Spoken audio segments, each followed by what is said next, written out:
A toda a espiritualidade amiga dessa casa, agradecendo por mais esse dia, agradecendo por todas as benesses que a vida nos colocou, a todos os problemas que ela nos colocou, que não são problemas, são aprendizados, e que nós possamos sair daqui com uma perspectiva de que a vida nos ajuda a cada instante, mesmo que ela pareça difícil muitas vezes, mas sempre vem a calmaria depois da tempestade. Que assim seja. Bom, o tema para hoje é virtude e humildade, e a gente sempre lembra daquela passagem, né? Vinde a minhas criancinhas, né? Não será este nossa passagem para hoje, mas a gente todos lembramos que nós temos como Cristo lhe remetendo a humildade às crianças, né? E por que disso? Nós tentaremos ver um pouquinho disso hoje, né? E a nossa passagem é um pouquinho anterior, tá? Em 18:13 de Mateus, que diz: Em verdade vos digo que, se não vos converterdes e não vos fizerdes como crianças, de modo algum entrareis no reino dos céus. Né? A virtude é uma conquista. Então, às vezes fala, tem a virtude. Virtude é uma qualidade que nós temos. E se ela é uma qualidade, nós podemos obter ela. E aqui ele não fala assim, ó, sejam como uma criança. Como uma criança. E aqui está, talvez, a palavra, né? Senão, eu estou complicado, né? Olha o tamanho da pessoa, como é que vai ser uma criança. Né? Mas é como uma criança. E isso que nós vamos ver um pouco hoje. Então, entrando no contexto, então, no capítulo 17, eles estavam ali tendo outras questões humanas ali para resolver, impostos, essas coisas. Mas, no capítulo 18, que Mateus nos remete, os apóstolos chegam ali para Jesus, né? E tem uma questão. Apóstolo tem orgulho? Apóstolo é vaidoso? Bom, os apóstolos eram como nós. Nós também somos vaidosos, temos orgulho. A gente não lapidou tudo isso ainda. Jesus era Espírito perfeito, mas os outros que estavam cercando ainda não eram. Então eles vieram ali, aquela ânsia, e perguntaram para o mestre. Naquela mesma hora, os discípulos se aproximaram de Jesus e lhe disseram: Quem é o maior no reino dos céus? E aí você fica, tá, quem será? Será que é Pedro? Será que é Mateus? Será que é Judas? Será que é a Maria? Quem que é que está ali que é o maior no reino dos céus? Né? Talvez foi uma pergunta até inocente, né? Não teve muita reflexão sobre, mas nos ajuda hoje na nossa reflexão. Jesus, chamando um menino, o colocou no meio deles e lhes disse: Eu vos digo na verdade, se não vos converterdes e não vos tornares como meninos, não entrareis no reino dos céus. Aquele, pois, que se humilhar e se fizer pequeno, como este menino, será o maior no reino dos céus. E aquele que receber em meu nome uma criança como esta, é a mim mesmo que receberá. Talvez não fosse o que eles queriam ouvir. E talvez não ficou muito claro o que ele quis dizer naquele momento. E para muitos que ouvem essa passagem ou leem ela no Evangelho, não fica muito claro também. Se olhar muito rapidamente, fala, peraí. E às vezes o orgulho fala assim, ó, mas peraí, vou me humilhar? Tá falando sério mesmo? Me humilhar? Como assim me humilhar? Em várias passagens do Evangelho, na Bíblia, né, tá lá, humilhar-vos para Deus. Muitas vezes passa desapercebida essa questão de se humilhar para Deus. Mas isso está muito evidente, tem muita passagem que fala isso lá. Né? E o que Jesus quis dizer com isso? Né? A palavra que fica para a gente é esse converter-se. O que é esse converter-se? Né? Vem do grego metanoite, significa mudar de mente, de direção, de conduta. Não é apenas pedir perdão, é transformar-se interiormente.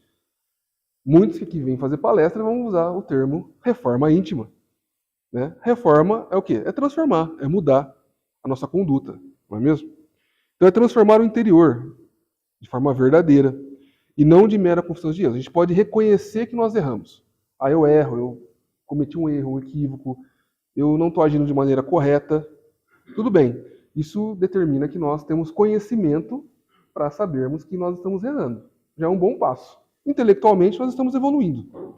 Mas moralmente é quando nós colocamos a conduta de modo diferente. Porque a moral está ligada à nossa conduta, como nós agimos, qual é o nosso comportamento diante das situações. Então eu posso reconhecer, e legal, é importante reconhecer, porque se a gente não reconhece, a gente não está errando. E talvez a gente julgue nosso irmão, nossa irmã, julgue os outros, porque a gente pensa que eles podem reconhecer que estão errando. E talvez seja esse o ponto. Eles não estão sabendo que estão errando, que eles estão cometendo equívocos. Sabe aquele? Ah, é normal isso. É normal falar assim com a pessoa, é normal tratar o outro assim. E talvez eles não estejam reconhecendo isso. Eles não tiveram conhecimento que aquilo é um erro. Né? A gente dá aquela analogia, né? Criança, quando vai lá e põe a mão no fogo, ela não sabe que vai se queimar, até que se queime. Né? Então, às vezes não sabe que aquilo vai ter uma consequência, que aquilo está ferindo o outro. Mas a partir do momento que nós sabemos isso, aí nós temos uma escolha. Eu reconhecer que eu estou errando e permanecer o mesmo, ou começar a me mover para alterar isso. E Jesus nos convida então a essa renovação completa do ser, abandonando velhos padrões de pensamento e abraçando uma nova forma de existir como uma criança. Né? Mas que forma ele? Que forma que essa criança age, que eu tenho que me espelhar na criança para ver? É pintar as paredes, é fazer bagunça, é brincar, esquecer de ser muito sério, começar a brincar com todo mundo. E criança é assim, né? Quais são essas qualidades que a criança ela possui? Né? E não é restrita a uma criança. Quais são essas qualidades? Uma delas é o tema da noite, é a humildade. Né? Reconhecer-se um eterno aprendiz perante Deus e os homens. A criança não se envergonha de perguntar, de errar, de pedir ajuda e sabe que está aprendendo. Então a criança pergunta, por quê? Por quê? E por que isso? Como é que faz isso? E às vezes você fica, nossa, mas tanto porquê? Nem eu sei o porquê de tanto isso. E ela fica, por quê? Por quê?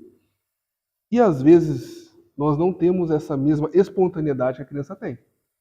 Vai que me julguem, né? Vai que eu falo errado ali, vai que a pergunta é boba, né? E eu vou me equivocar. Vou falar na frente das pessoas aqui, vai que eu erre a palavra, né? Vai que o tom não sai adequado.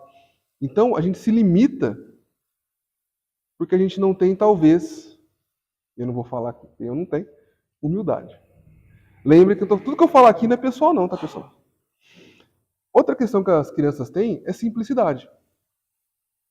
Elas vivem sem máscaras, sem pretensões, sem necessidade de aparentar o que não são. A criança ela é autêntica em suas expressões e sentimentos. Ela simplesmente age.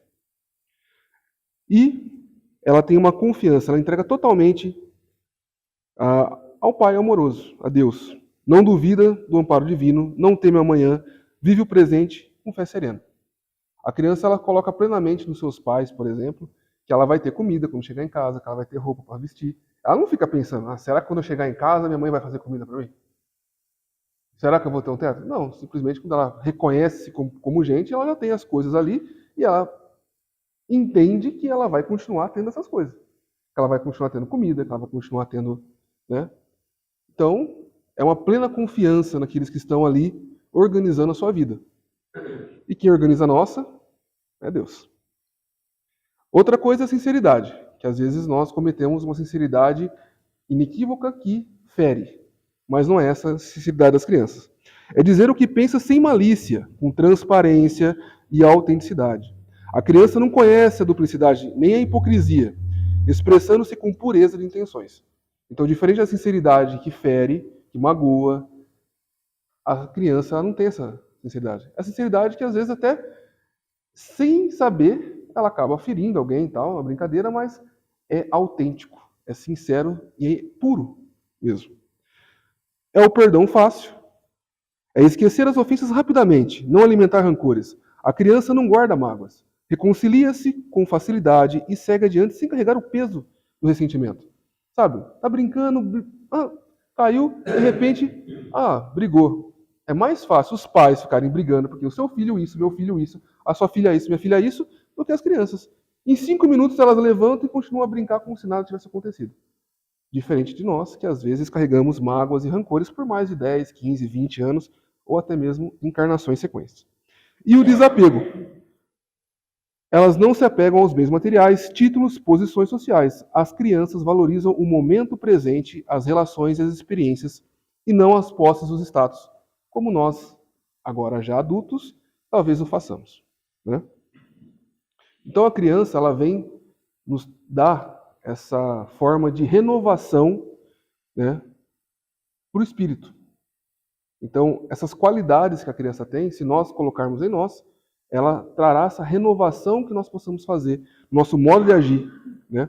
Então a criança, ela não é uma página em branco, mas um espírito imortal que reencarna para adquirir novas experiências, desenvolver virtudes, corrigir erros de vidas passadas e cumprir sua missão de amor e evolução espiritual. Como espíritas, nós sabemos que temos as reencarnações, as múltiplas existências, e nós trazemos conosco, sim, situações.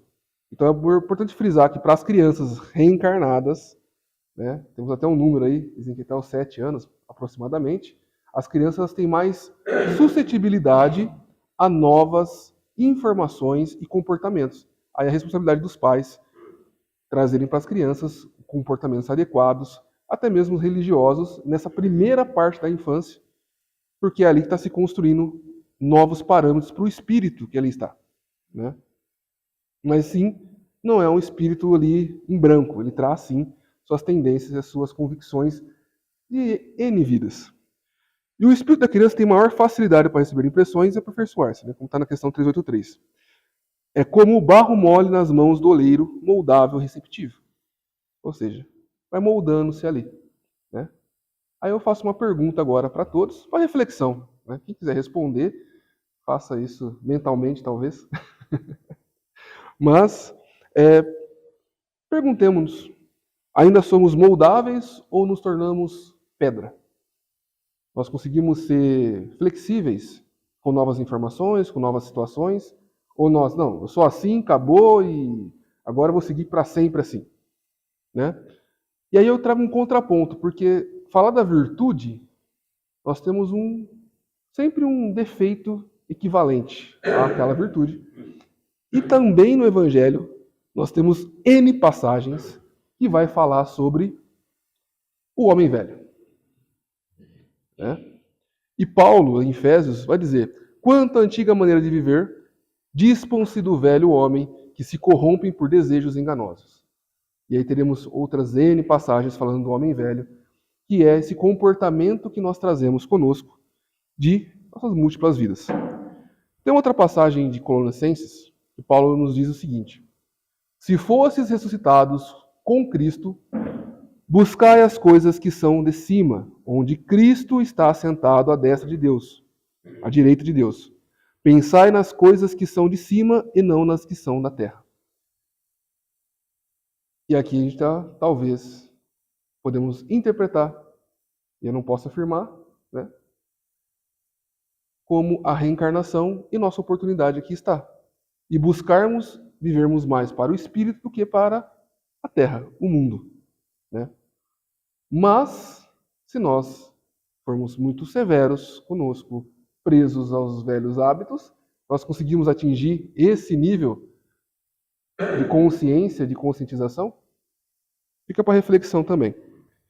Então, se a criança traz humildade, se ela traz simplicidade, se ela traz vários elementos flexíveis para que nós cresçamos e continuemos aprendendo, o que esse homem velho, que tanto está no Evangelho dito várias vezes, traz para nós?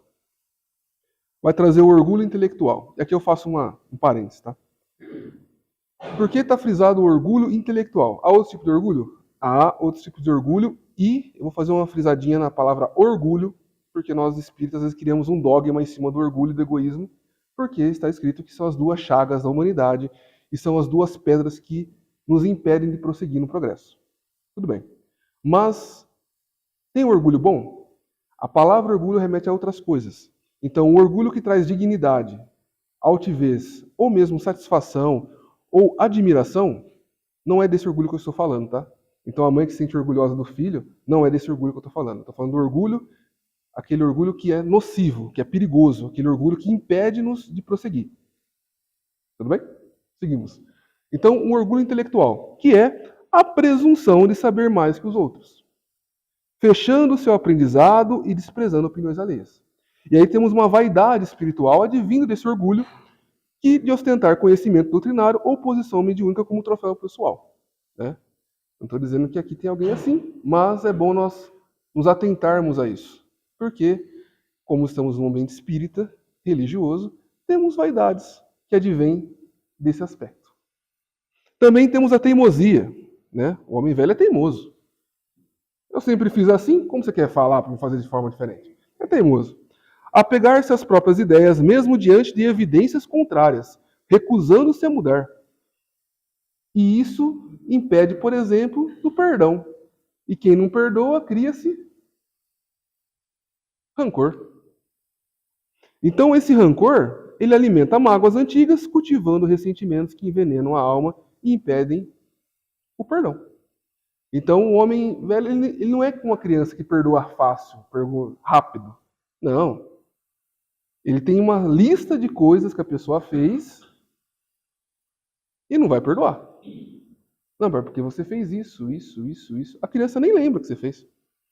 Então, temos essa questão da teimosia e que nos impede de avançar. E temos o materialismo. Lembra, a criança não tem apegos materiais. Mas o homem velho tem. E ele é apego excessivo aos bens materiais, busca incessante por riquezas e confortos terrenos, esquecendo os valores espirituais e a vida eterna. Então, é o apego que nós fazemos jus. Ah, tem isso, tem aquilo, conseguiu isso, aquilo, que nós sabemos que vai terminar naquele momento chamado desencarne. Tudo se apaga. Talvez uma nova existência possa ter novamente, mas vai se apagar. Mas não para por aí. O homem velho também é egoísta. Pensar apenas em si mesmo, indiferente ao sofrimento alheio, incapacidade de doar-se ao próximo. Por que eu vou me doar ao próximo? Quem vai cuidar de mim, né? Eu tenho que pensar só em mim, porque quem vai pensar em mim? O próximo é o próximo. Como diz aquele ditado, Deus por todos e cada um por si. Esse é o homem velho. Sensualidade desregrada, submissão aos instintos inferiores, busca desenfreada de prazeres carnais que aprisionam o espírito à matéria. A pessoa não pensa em mais nada. Tudo para ela é voltado à sexualidade, é voltado às paixões. A pessoa só pensa em comer, só pensa em dormir, só pensa em sexo. A pessoa vive simplesmente como um ser vivo. Ela não pensa mais, ela não raciocina. Os animais também vivem assim. Não há nada de mérito nisso. E preconceito, né? Julgamentos precipitados, discriminação, incapacidade de ver o próximo como um irmão em evolução. Como disse anteriormente, talvez o irmão não tenha a capacidade intelectual de pensar que eu estou errando, né? Ou eu julgo o outro pela sua condição social, sua condição de gênero, sua condição... N condições que são da matéria. Não quer dizer que aquele espírito não tenha capacidade ou não tenha o potencial de aprendizado. Né? E aí nós entramos, então, para a gente avançar, nós temos que eliminar esse homem velho. Como é que a gente cancela ele na nossa vida? Então, primeiro, vamos frisar algumas coisas. Que está lá no Evangelho segundo o Espiritismo, capítulo 5. Indico que todos leiam o capítulo 5, que fala das aflições, porque ele é um capítulo consolador. Então, leiam o capítulo 5. Mas ele vai frisar a parte no item 4, logo no comecinho, que fala assim: a fonte dos males terrenos reconhecer-se-á que muitos são consequência natural do caráter e da conduta daqueles que o suportam. E na questão 933 do Livro dos Espíritos, diz que todas as paixões são torturas da alma. Então nós temos aqui a questão das paixões e que as nossas vicissitudes, os nossos sofrimentos são causados por nós mesmos. Se não nessa vida, em outra. Leiam o capítulo 5. E voltando para essas paixões, as paixões são simplesmente hábitos antigos adquiridos em múltiplas existências. São os apegos que nós temos à matéria. E quanto mais antigas, mais profundas e enraizadas estão em nosso ser espiritual. Então, dito isto, nós temos que tentar eliminar o que está enraizado, né? Os hábitos de centenas de milhares de anos, pois é confortável ser um homem velho, né? Não exige esforço mudar, é mais fácil continuar como está, não é mesmo? Eu já sou assim mesmo, já sei como é que funciona. Estou confortável. Em ser arrogante, estou confortável. Esse é meu ambiente, eu consigo ser assim. Né? Eu não quero ser diferente disso. Se auto-justifica, sempre encontra razões para manter-se assim. Ah, mas o outro que é muito sensível, eu falei assim, mas não foi para magoar ninguém. Né? Eu sempre falei assim, ninguém nunca se importou. Então, mas aqui ele se importou. É alimentado pelo orgulho. Quanto mais se sabe, mais difícil admitir a própria ignorância. Né? E resiste à humilhação. A criança aceita correção. O homem velho se revolta. Você quer falar para mim como eu tenho que agir? Quem é você para falar que eu tenho que fazer A ou B? Né? A criança fala, ah, tá bom. Ó, não deu certo. Você falou para fazer daquele jeito, mas não deu certo.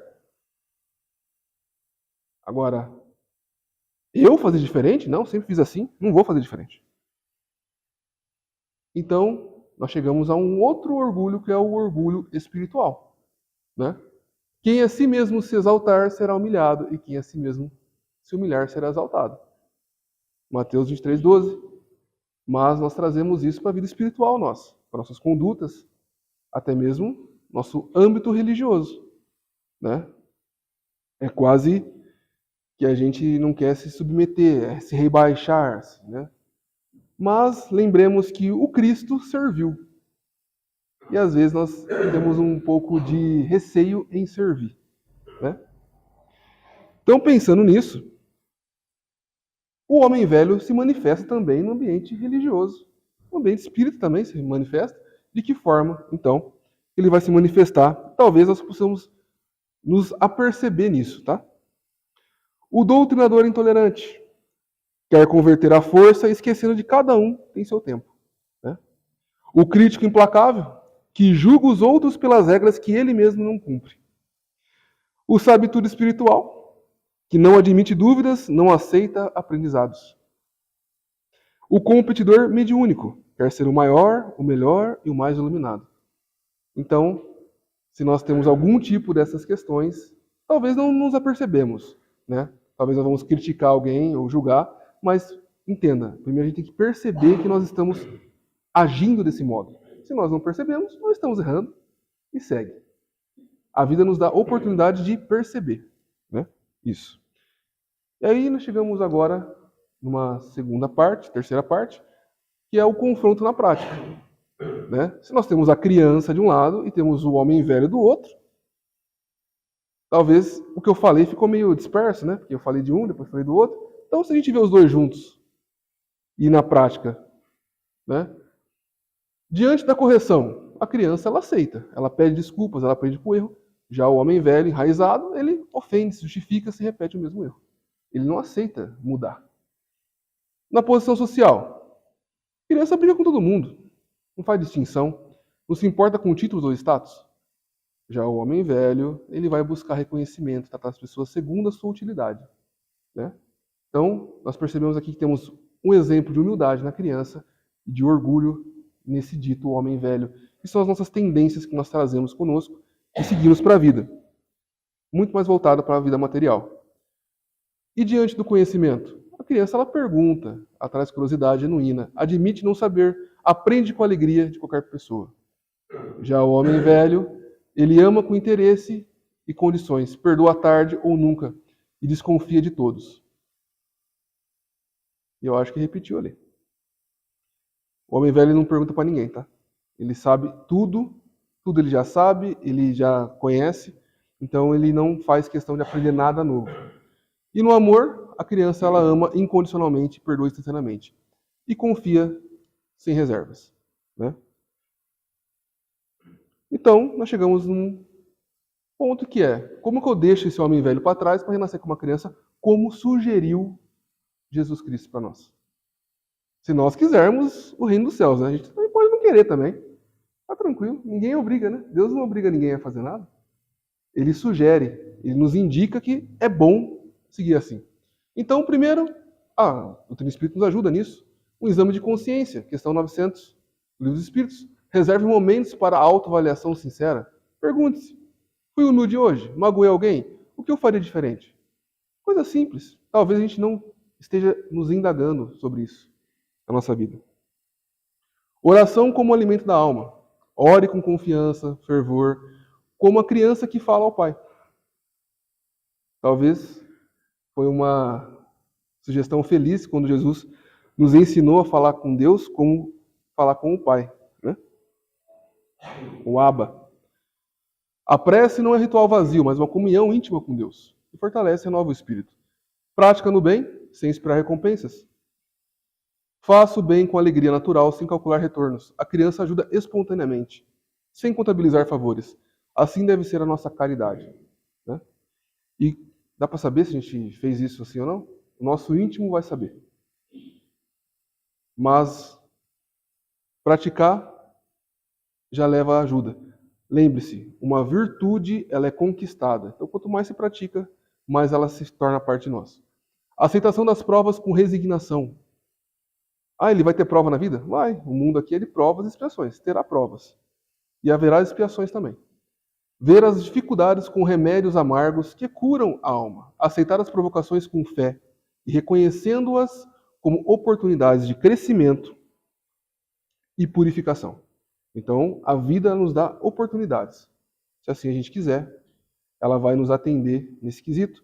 Ou nós podemos ficar revoltados, achando que nós não merecemos aquilo que nós mesmos criamos para nós. E a caridade no pensamento, palavra e ação. Começar por pensar bem dos outros, mesmo quando ofendidos. Praticar a caridade em todas as formas, transformando cada interação em oportunidade de amor e serviço ao próximo. Então, nós podemos fazer a caridade simplesmente já não pensando mal das pessoas e até mesmo pensando o bem para elas e emanando o bem para elas. Isso é uma caridade